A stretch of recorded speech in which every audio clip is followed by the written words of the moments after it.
This portion of our tutorial will be done audio only as we await Schwab approval for screenshots and other imagery. So, importing individual allocations. This will be used for single account rebalance quite frequently, as well as other situations where the trader wants to bring in the orders and then review them or port them into a different queue. Either way, it won't be done through bulk. On the Schwab Advisor Center, Trading, subtab Import Trade Files, far left button, Import Files, select, and then whatever individual allocations, either from single account rebalance or from other purchases, will come in here. And the opportunity to trade.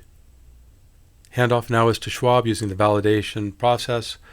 As always, verify, verify, verify, and then when you're done, verify again.